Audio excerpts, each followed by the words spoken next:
जिस तरह से उसने एसपी से सवाल पूछ दिया कि हाफ मर्डर करके आप कहां भाग रहे हैं। बहुत मासूम प्यारा सा प्रोटेस्ट उसका, और सवाल पूछने का तरीका एकदम ऐसा कि बच्चे के अंदर कोई डर नहीं है, भय नहीं है। और उसके बाद उसके माता पिता को मारना पीटना कहीं नहीं तो कहीं गलत है कि भाई ये टैलेंटेड बच्चा है, अब ये बिहार का नया वैभव सूर्यवंशी बन सकता है। आप हर जगह जा रहे हैं, छात्रों के बीच मौजूद रह रहे हैं। छात्रों के लिए आवाज उठाने के बाद जो सुकून मिलता है, फिर रात में घर पे जाके नींद आती है अच्छे ढंग से। मुख्यमंत्री सम्राट चौधरी से आप क्या कहना चाहेंगे, क्योंकि लगातार ये प्रोटेस्ट हो रहा है, बिहार में लाठीचार्ज हो रही है। तो सम्राट जी से मैं इतना ही कहना चाहता हूँ कि एक अच्छा मुख्यमंत्री बनने के लिए सबसे पहला काम कीजिए टू वे कम्युनिकेशन, संवाद कीजिए। शिक्षा मंत्री मिथिलेश तिवारी है, वो तो कह रहे हैं कि भाई हमने तो छात्रों की समस्या का समाधान कर दिया है। छात्र का डिमांड जायज होता है, छात्र नाजायज डिमांड नहीं करते। ज़्यादातर फेल हो गए हैं, कुछ जगहों पे ये बताया जा रहा है कि 90% छात्र फेल हो गए, कुछ जगहों पे 75 से 85% छात्रों को फेल बताया जा रहा है। अब ये क्यों किया गया? क्योंकि कॉलेज वालों को डराया गया कि तुम डरो भाई, तुमको सूटकेस ब्रीफकेस पेटी मैंने बोला था पहुंचाने के लिए, तुम नहीं पहुंचाओगे तो तुम फेल कर देंगे। डॉक्टर बिंदे जिनको ब्रीफकेस चाहिए था, कि सूटकेस चाहिए था, कि पेटी चाहिए था, कि ट्रंक चाहिए था, क्या चाहिए था, इनके चक्कर में सरकार की फजीहत हुई है।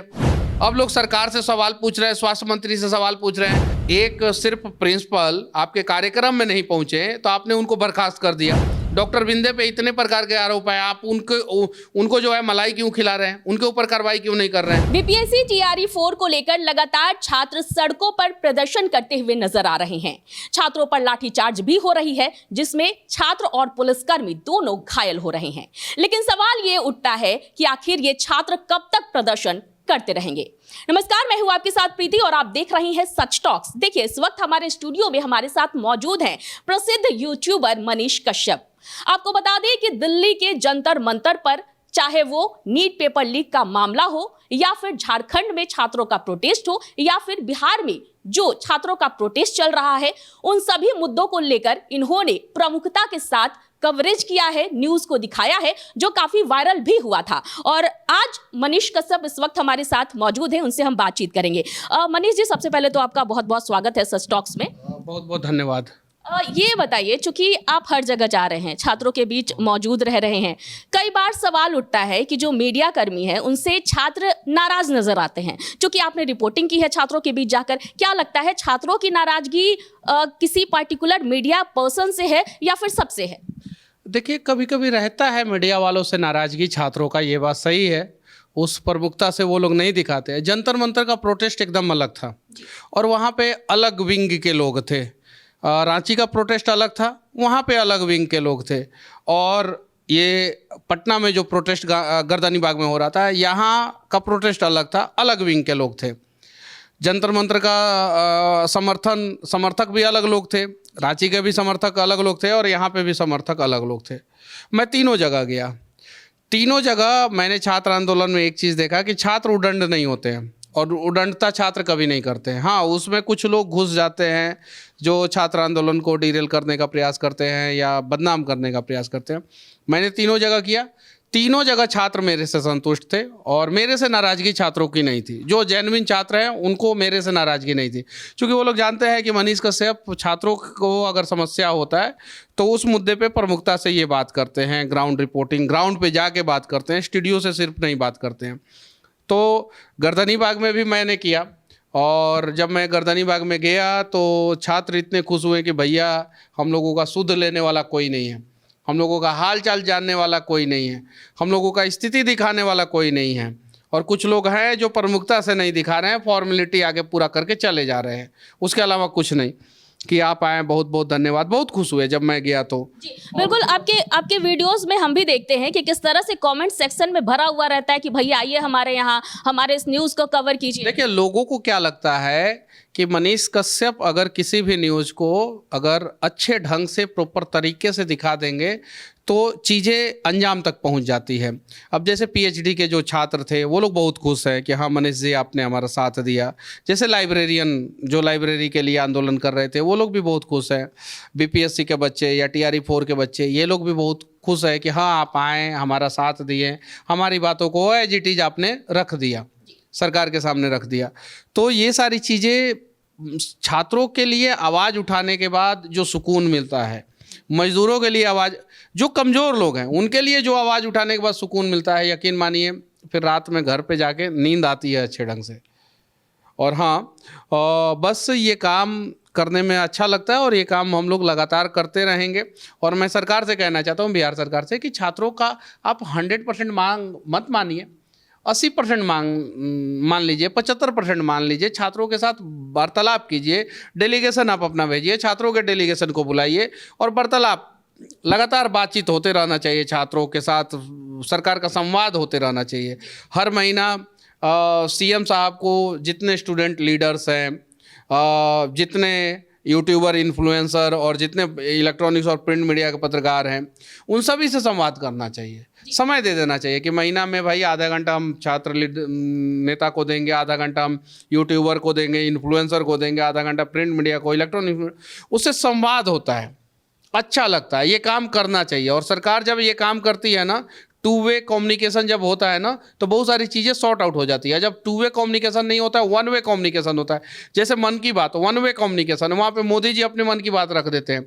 टू वे कम्युनिकेशन कब होगा? जब मोदी जी मन की बात में जिन जिन मुद्दों पे बातचीत करते हैं, उन मुद्दों से संबंधित लोगों को बुला के और बाकायदा बातचीत करें, लोग सवाल पूछे, मोदी जी बातचीत करें, तो टू वे कम्युनिकेशन में बहुत सारे समस्याओं का समाधान हो जाता है। तो मैं बिहार सरकार के नए नवेले मुख्यमंत्री श्री सम्राट चौधरी जी से कहना चाहता हूँ कि आप टू वे कम्युनिकेशन शुरू कीजिए, आपको करना चाहिए। और इससे देखिए आपका जो छवि है उसको फ़ायदा होगा, लोगों में एक पॉजिटिव मैसेज आएगा। और बहुत सारे ऐसे लोग हैं जो सिर्फ और सिर्फ आप टू वे कम्युनिकेशन शुरू कीजिएगा ना, तो वो शुरू हो जाने के बाद उनकी नाराज़गी दूर हो जाएगी। अच्छा मनीष जी, एक सवाल है मेरा, जो राजधानी पटना की सड़कों पर देखने को मिला था प्रोटेस्ट, उसमें चाहे नर्सिंग के छात्र हो, वो उनका भी प्रदर्शन हुआ था, बीपीएससी टीआरई 4 का भी प्रदर्शन हुआ था, इतने छात्र गुस्से में क्यों हैं? देखिए, नर्सिंग के छात्र थे, टीआरई 4 के छात्र थे, बीपीएससी के छात्र थे, दरोगा अभ्यर्थी थे, उसके बाद से सिपाही अभ्यर्थी थे, लाइब्रेरियन थे, एई असिस्टेंट इंजीनियर थे, और भी बहुत सारे बीएसएससी वाले थे, बेल्ट्रॉन वाले थे, किसान थे, और ये सारे लोग थे। सारे लोगों का अलग अलग समस्या है, लेकिन समस्या है सिस्टम से। जैसे नर्सिंग छात्रों का क्या समस्या है कि वहाँ पे Bihar university of health sciences का जो वीसी बने, वाइस चांसलर बने हैं, उनके ऊपर ऑलरेडी बहुत सारा मुकदमा चल रहा है, सीबीआई ने केस दर्ज किया है, वो ऑलरेडी आईजीआईएमएस को देखते हैं। तो वो आदमी आईजीआईएमएस को देखेंगे, Bihar university of health science को देखेंगे, बहुत सारी चीज़ें हैं। नर्सिंग छात्र ज़्यादातर फेल हो गए हैं। कुछ जगहों पे ये बताया जा रहा है कि 90% छात्र फेल हो गए, कुछ जगहों पे 75 से 85% छात्रों को फेल बताया जा रहा है। अब ये क्यों किया गया? क्योंकि कॉलेज वालों को डराया गया कि तुम डरो भाई, तुमको सूटकेस, ब्रीफकेस, पेटी मैंने बोला था पहुंचाने के लिए, तुम नहीं पहुंचाओगे तो तुम फेल कर देंगे। और जब बच्चों को फेल कर देंगे, अगले साल तुम्हारे कॉलेज में बच्चे एडमिशन नहीं लेंगे, बच्चे हंगामा करेंगे, तुम्हारे टीचर से ये करेंगे वो करेंगे। लेकिन इन सब चीज़ों के बीच में जो वीसी साहब हैं, डॉक्टर बिंदे जिनका नाम है, आईजीआईएमएस के जो हैं, वो डॉक्टर बिंदे ने अपने ही सरकार के ऊपर हमला कर दिया। अब बहुत सारे जगहों से ये वीडियो आने लगा कि भाई यहाँ पे तो मेडिकल नर्सिंग चलता था, नर्सिंग कॉलेज चलता था, फार्मा का कॉलेज चलता था, और उसके अलावा जो भी कॉलेज है जो हेल्थ साइंसेस यूनिवर्सिटीज से एफिलिएटेड है, वो सारा कॉलेज चलता था। क्लास तो होता नहीं था यहाँ पे, ये तो कॉलेज सिर्फ कागजों पे था। अब बच्चे जाके वीडियो बना रहे हैं, बेगूसराय में बच्चे वीडियो बना दिया, अलग अलग जगहों पे वीडियो बना दिया। अब ये डॉक्टर बिंदे, जिनको ब्रीफकेस चाहिए था, कि सूटकेस चाहिए था, कि पेटी चाहिए था, कि ट्रंक चाहिए था, क्या चाहिए था, इनके चक्कर में सरकार की फजीहत हुई है। अब लोग सरकार से सवाल पूछ रहे हैं, स्वास्थ्य मंत्री से सवाल पूछ रहे हैं कि आपने एक सिर्फ प्रिंसिपल आपके कार्यक्रम में नहीं पहुंचे तो आपने उनको बर्खास्त कर दिया। डॉक्टर बिंदे पे इतने प्रकार के आरोप है, आप उनको जो है मलाई क्यों खिला रहे हैं, उनके ऊपर कार्रवाई क्यों नहीं कर रहे हैं? पहला चीज़। दूसरा चीज़, जो अलग अलग विंग्स के थे और जो किसान थे जिनका ज़मीन का खरीद बिक्री बंद कर दिया गया, ये सारी चीज़ें। तो अब सरकार को क्या करना चाहिए? जब अगर गर्दनी बाग में कुछ लोग आ रहे हैं, धरना प्रदर्शन कर रहे हैं, तो सबसे पहले फर्स्ट ऑफ ऑल आप डेलीगेशन को भेजिए, अपने डेलीगेशन को, और वहाँ के लोग भी एक डेलीगेशन बनाते हैं 4-5 लोगों का, 10 लोगों का, और उन दोनों से संवाद कराइए। उससे अगर 90% उसी से 90% समस्या का समाधान हो जाएगा। उसके आगे अगर कुछ बढ़ता है तो मंत्री को आना चाहिए, फिर सीएम को आना चाहिए। इससे जो लेकिन शिक्षा मंत्री मिथिलेश तिवारी है वो तो कह रहे हैं कि भाई हमने तो छात्रों की समस्या का समाधान कर दिया है, अब जरूरी थोड़ी है कि जो छात्र डिमांड कर रहे हैं वो सब जायज ही हो। छात्र का डिमांड जायज होता है, छात्र नाजायज डिमांड नहीं करते हैं, ये समझने की ज़रूरत है। और बस मैं इतना ही कहूँगा कि छात्रों का डिमांड जायज होता है, शिक्षा मंत्री जी को ये समझने की ज़रूरत है। 6 साल का एक बच्चा है आदित्य, हम सभी ने देखा कि प्रोटेस्ट के दौरान किस तरह से वो हम लोगों के सामने आया, जिस तरह से वो प्रदर्शन में शामिल हुआ, जिस तरह से उसने एसपी से सवाल पूछ दिया कि हाफ मर्डर करके आप कहाँ भाग रहे हैं। उस बच्चे को लेकर के आप क्या कहेंगे, क्योंकि उस बच्चे का ये आरोप है कि उसके माता पिता के साथ थाने में मारपीट की गई है और उसे धमकाया भी गया है। उस बच्चे ने मेरे ही वीडियो में, उसके माता पिता ने मेरे ही वीडियो में सबसे पहले ये सारी जानकारी दी, और वो बच्चे के साथ गलत हुआ। वो बच्चे अलग अलग प्रोटेस्ट में जाता था, पहले भी जाता था, अक्सर जाता था, लेकिन जब गर्दनीबाग में मुझे मिला और मैंने जब उसका वीडियो किया, वो बोला बाकायदा कि मैं आपको ढूंढ रहा था, मनीष भैया, मनीष सर जो भी है, उसने बोला। और मैंने जब उसका वीडियो किया, जिस दिन मैंने वीडियो लगाया उसके अगले दिन प्रोटेस्ट था, तो जब मैंने रात में वीडियो लगाया तो प्रोटेस्ट से पहले वो वीडियो 5 मिलियन के आसपास चला गया था। 50 लाख लोगों के आसपास देख चुके थे फेसबुक पे, यूट्यूब पे भी बहुत सारे लोगों ने देखा था उस वीडियो को, और इंस्टाग्राम पे भी बहुत सारे लोगों ने देखा था उस वीडियो को। वायरल हो चुका था, बहुत सारा क्लिप वायरल हो चुका था। तो जैसे वायरल हुआ तो उसके पहले भी वो बहुत सारे प्रोटेस्ट में गया था। उस जस्ट पहले तेजस्वी यादव ने जो प्रोटेस्ट किया था उस समय भी गया था वो लड़का, वो बाकायदा बताया है। तो जाता था वो प्रोटेस्ट में, लेकिन जब मेरा वीडियो जब लोगों ने देखा तो उसके बाद से प्रोटेस्ट में इस बच्चे को सारे लोगों ने ढूंढना शुरू कर दिया। और जब सारे लोगों ने ढूंढा तो फिर उसका सारी चीज़ें आई सामने, बहुत मासूम प्यारा सा प्रोटेस्ट उसका, और सवाल पूछने का तरीका एकदम ऐसा कि बच्चे के अंदर कोई डर नहीं है, भय नहीं है, इस प्रकार से। और उसके बाद उसके माता पिता को मारना पीटना कहीं नहीं तो कहीं गलत है। मनीष जी, बिल्कुल हमने वो वीडियो देखा था कि किस तरह से आप उस बच्चे के घर पर गए थे, उस बच्चे का वीडियो आपने किया, इंटरव्यू लिया बाकायदा, किस तरह से बच्चा पढ़ाई करता है, किस तरह से उनका घर है पूरा, वो सब आपने हमें दिखाया था। लेकिन सवाल अब ये उठता है, लोग भी पूछ रहे हैं कि इतना छोटा सा बच्चा है, वो अभी उसके पढ़ने लिखने की उम्र है, कहीं ऐसा तो नहीं कि उसके माँ बाप इसे वायरल करने के लिए सिर्फ सिखा रहे हैं? देखिए, बाबूजी तो उसके लेबर हैं, मजदूर है, और माँ घर में दूसरे किसी के घर में जाके झाड़ू पोछा करती है।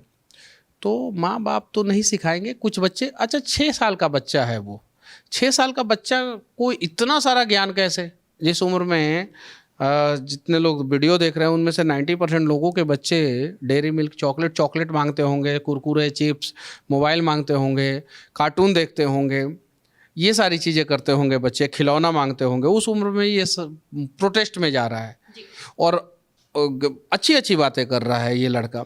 तो ये सारी चीज़ें समझने की ज़रूरत है। कहीं नहीं तो कहीं कुछ बच्चों के अंदर हिडन टैलेंट होता है, या गॉड गिफ्टेड जिसको बोला जाता है वो टैलेंट होता है। इसके अंदर गॉड गिफ्टेड या हिडन जो भी समझना है समझिए। वो सारी चीज़ें जब मैंने इंटरव्यू किया, उस इंटरव्यू में इसका सामने ला दिया, मैंने लोगों के सामने ला दिया कि भाई ये टैलेंटेड बच्चा है, अब ये बिहार का नया वैभव सूर्यवंशी बन सकता है, तो फिर इसको सामने लाइए। तो मैंने ला दिया। उसके बाद से फिर सारे मीडिया वाले उसको घेर लिए। मेरा वीडियो वायरल हुआ, उसके बाद से सारे मीडिया वाले लोगों ने घेर लिया उसका, और उसका जो भी बातें हैं वो ट्विटर पे, इंस्टाग्राम पे, यूट्यूब पे वायरल हो रहा है। लोगों को अच्छा लग रहा है, प्यारा लग रहा है, ठीक लग रहा है। जी मनीष जी, लास्ट सवाल है मेरा आपसे। मुख्यमंत्री सम्राट चौधरी से आप क्या कहना चाहेंगे, क्योंकि लगातार ये प्रोटेस्ट हो रहा है, बिहार में लाठीचार्ज हो रही है। एक तो मुख्यमंत्री सम्राट चौधरी जी को ऐसा स्टेट मिला जो पूरी तरीके से फाइनेंशियली रूप से बैंकक्रप्ट हो चुका था। नीतीश जी के राज्य में ही बैंकक्रप्ट हो चुका था, और बहुत सारा चीज़ें हैं, बहुत सारी समस्याएं हैं। उन समस्याओं के बाद सम्राट जी को जो है मुख्यमंत्री बनाया गया है। तो सम्राट जी से मैं इतना ही कहना चाहता हूँ कि एक अच्छा मुख्यमंत्री बनने के लिए सबसे पहला काम कीजिए टू वे कम्युनिकेशन, संवाद कीजिए, जितना ज़्यादा से ज़्यादा हो सके संवाद कीजिए। ठीक है, आप 30 दिन में 30 दिन काम करते हैं कि 29 दिन के 28 दिन, वो आप जानते हैं। एक दिन सिर्फ और सिर्फ संवाद के लिए निकालिए। अलग अलग, जैसे आज छात्र नेता से बात करेंगे, हम आधा घंटा बात करेंगे। उसके बाद से हम यूट्यूबर से बात करेंगे, आधा घंटा बात करेंगे। इन्फ्लुएंसर से बात करेंगे, आधा घंटा बात करेंगे। प्रिंट और इलेक्ट्रॉनिक्स मीडिया के पत्रकारों से बात करेंगे, आधा घंटा बात करेंगे। किसान नेताओं से बात करेंगे, आधा। अब पूरे बिहार के किसानों से तो बात नहीं कर सकते हैं, तो किसान नेताओं से बात कर सकते हैं। हर जिला से एक दो को बुला लीजिए, बातचीत कीजिए। इससे क्या होगा कि बहुत सारी समस्याओं का समाधान हो जाएगा और आपके प्रति लोगों के अंदर एक अलग मैसेज जाएगा।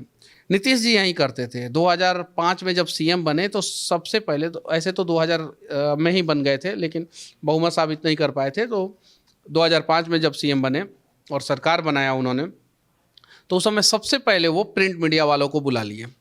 जितने पटना में प्रिंट मीडिया वाले थे या जिला में जो फेमस प्रिंट मीडिया वाले थे, उस समय प्रिंट मीडिया था।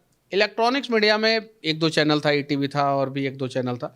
तो बड़े बड़े जितने भी लोग थे, पत्रकार लोग थे जो न्यूज़ करते थे और जिनकी बातें बिहार में सुनी जाती थी, उन लोगों को बुला लिए और उन लोगों से रेगुलर वार्तालाप, बाकायदा सीएम हाउस का नंबर उन लोगों के पास अवेलेबल रहता था, फ़ोन किया जाता था। तो फिर नीतीश जी फ़ोन पे अगर अवेलेबल नहीं होते थे तो 2 मिनट बाद, 4 मिनट बाद, 5 मिनट, 10 मिनट बाद, आधा घंटा, 1 घंटा बाद फ़ोन आता था। तो आधा समस्या का समाधान वहीं हो जाता था।